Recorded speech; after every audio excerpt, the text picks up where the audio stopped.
a national park, a tiger reserve, and a biosphere in itself.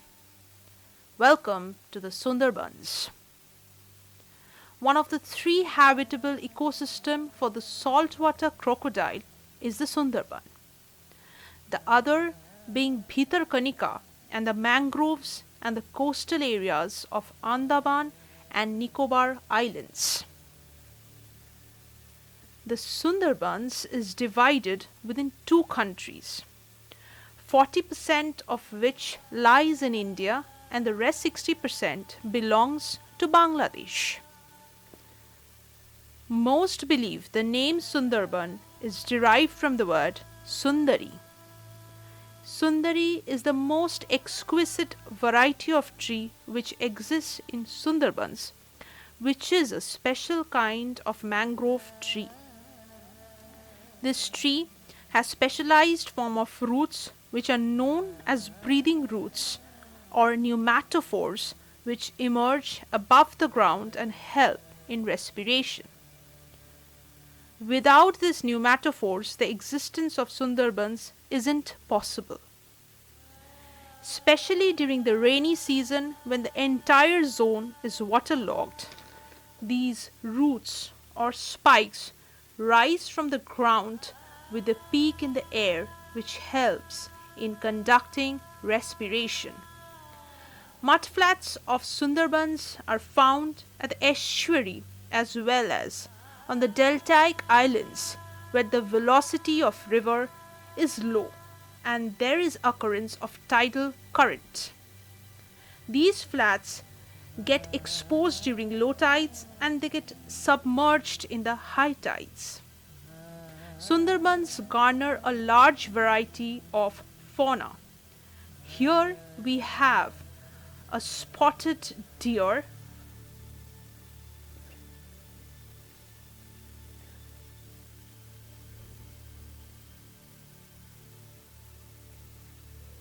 a wild boar,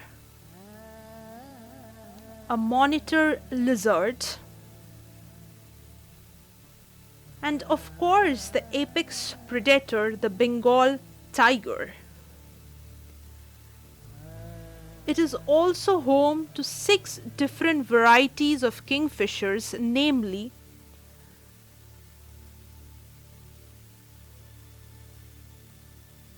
the black-capped kingfisher,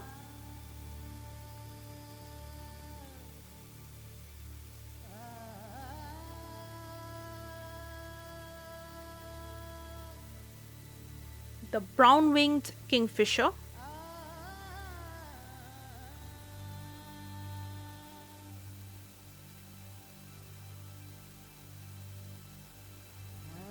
the collared kingfisher,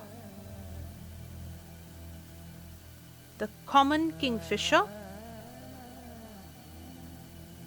the pied kingfisher,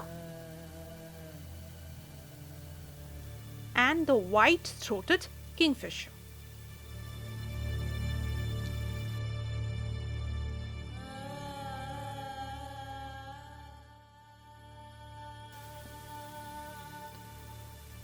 An enticing habitat for the apex predator are the densely formed mangroves of Sundarbans.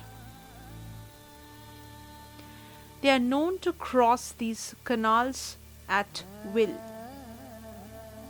Sundarbans has 2 tide cycles, which means in 24 hours there are 2 high tides and 2 low tides. During the high tides, the Sundarbans take a different shape, whilst in low tides, you will get a very different form.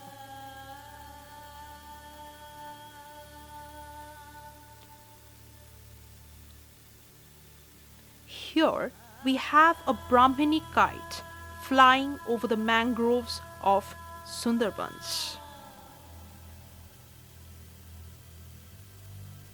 Brahmini kites are one of the birds of prey or raptors which we find in the Sundarbans.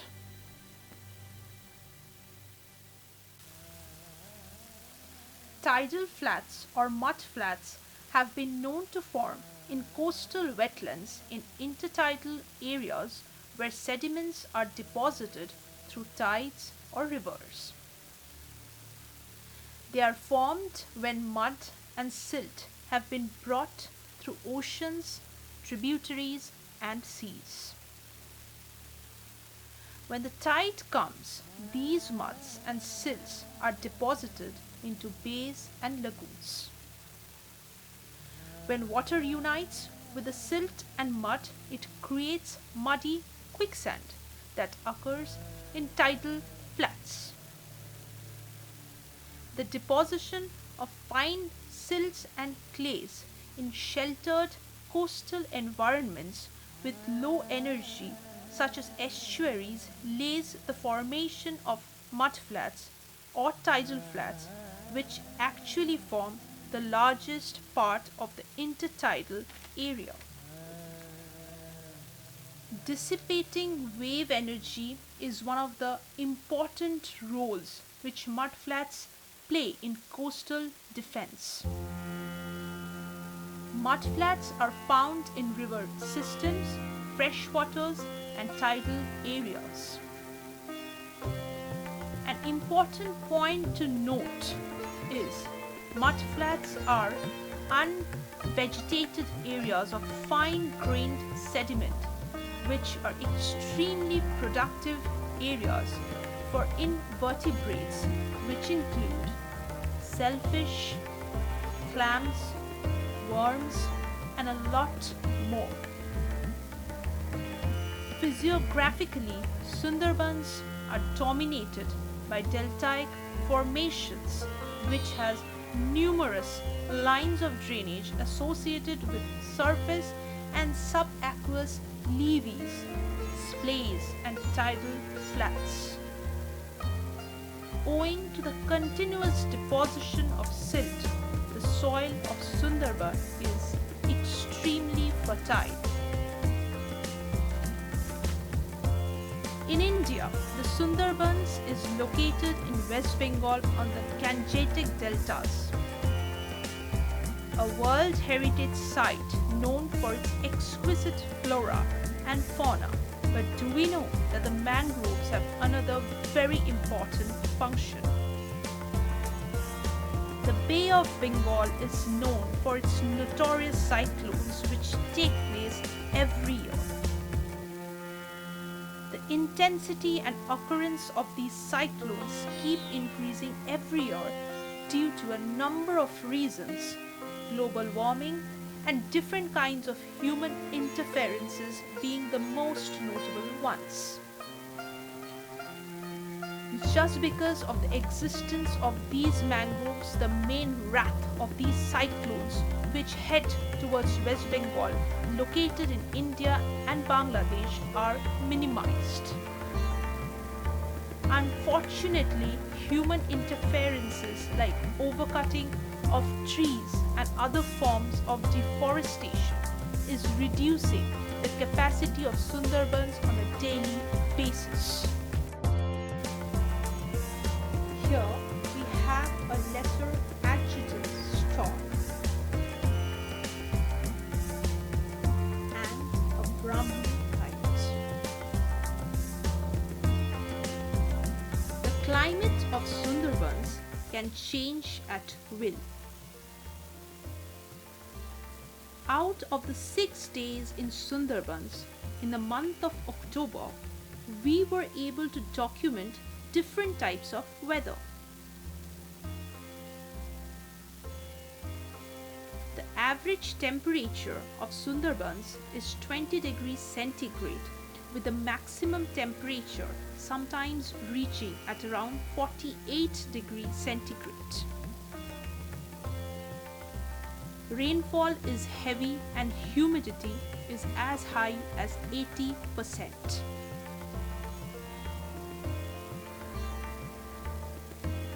Cyclones are common in this part of the world because it is very close to the Bay of Bengal.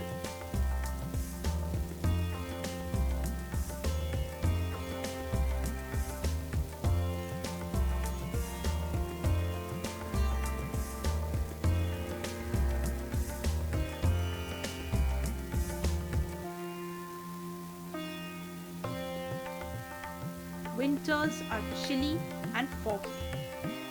Most locals of Sundarbans are known to earn their livelihood through fishing and by collecting honey.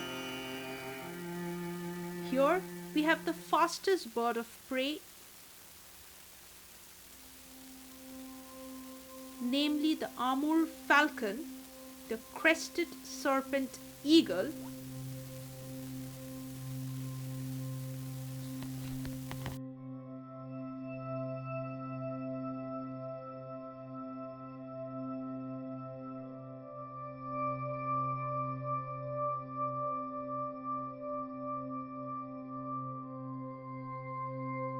here we have the fastest bird of prey in the world, namely the Amur falcon,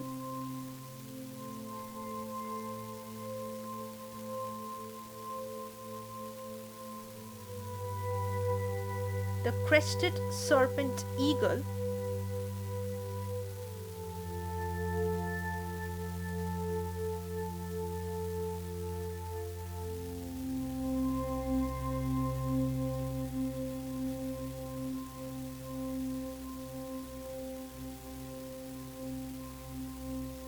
the dwarf changeable hawk eagle,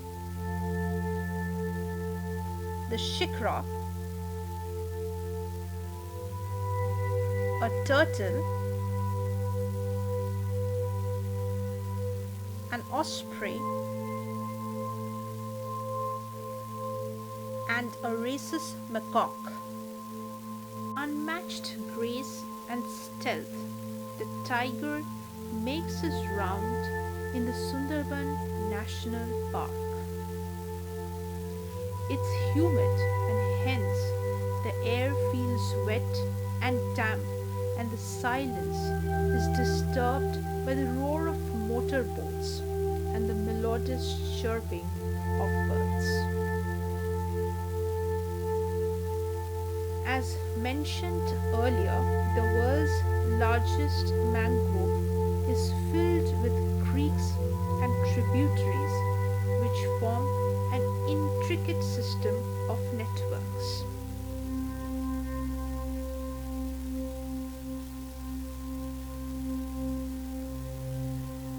At times they meet each other, while at other times they wander off elsewhere.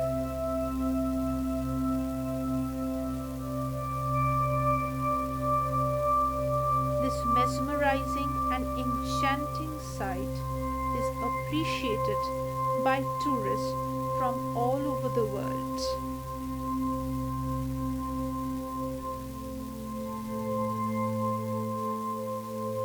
There is a very famous saying in India that it doesn't matter whether you have seen the tiger or not in a tiger reserve, the tiger has seen you. Nothing changes at Sundarbans.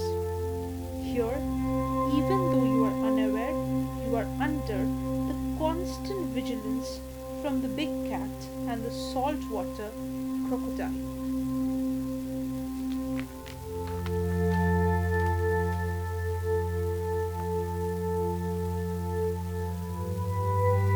But as mentioned earlier, the Sundarbans is not only about these two majestic animals.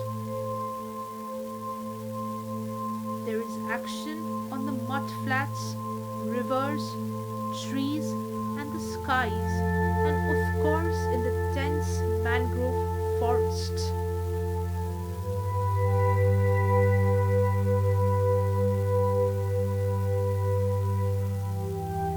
Such is the richness of the mangrove ecosystem that Sundarban National Park is many things at once: a biosphere reserve, a national park, and a tiger reserve.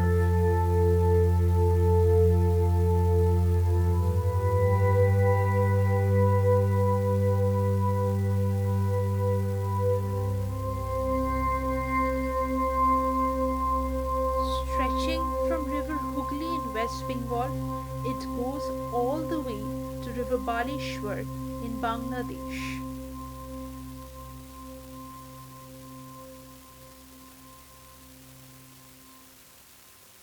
Sundarbans also mean beautiful forests in local terms, and of course, the Sundari trees adds up to the nomenclature.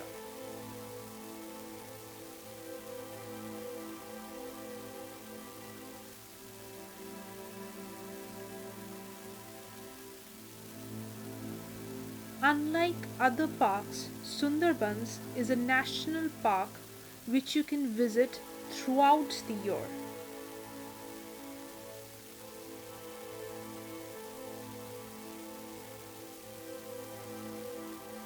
Between November and March, the weather is pleasant, but fog can be an issue at times, especially in December and in January.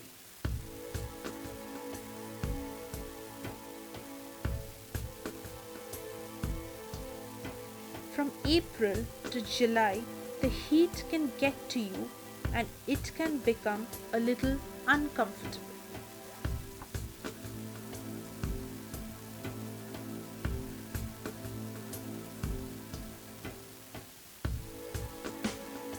From mid July to September, it is the peak of the monsoons, and most of the areas are flooded and it is very humid.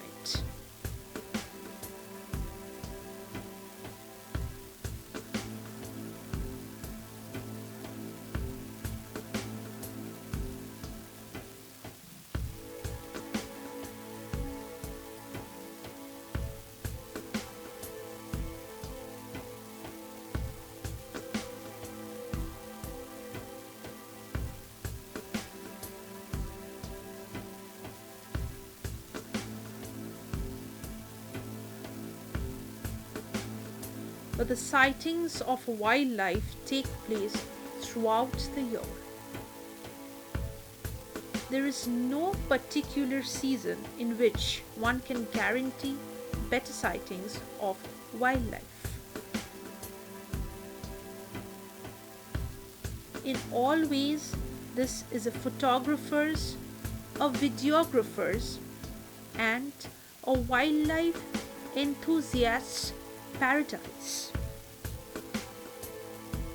Not only for the wildlife, you can get astounding shots and clips of the landscape of the mangroves.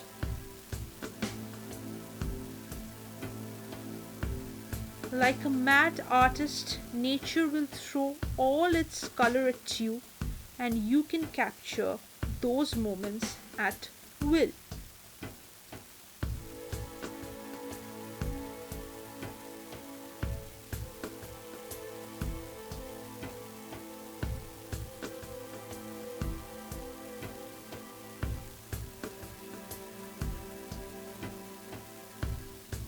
A heaven for bird watchers as well, a tourist dream destination for a vacation, the Sundarbans has something in it for everybody.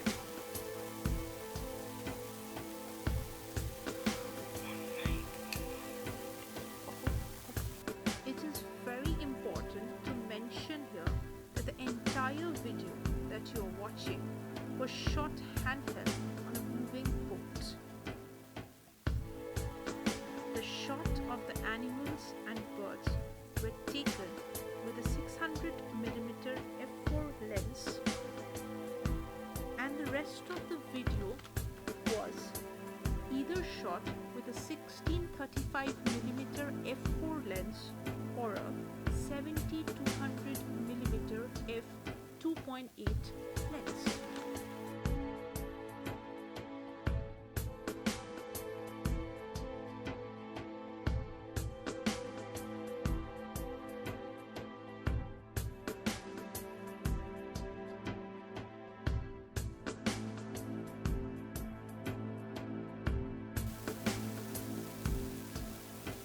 Here we have a few mudskippers crawling.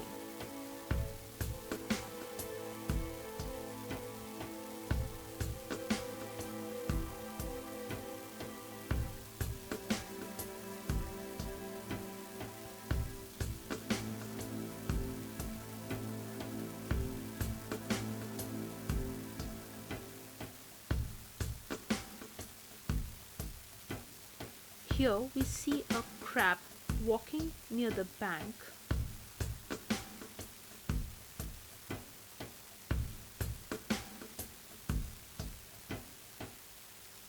A saltwater crocodile, a collared kingfisher,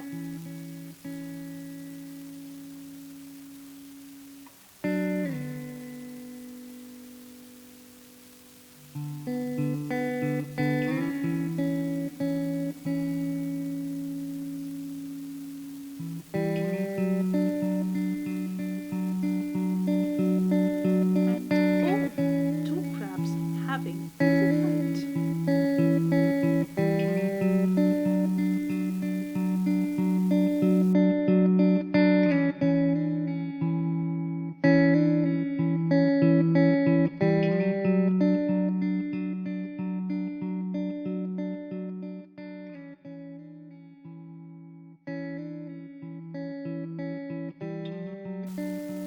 So witness the Sundarbans with your own eyes.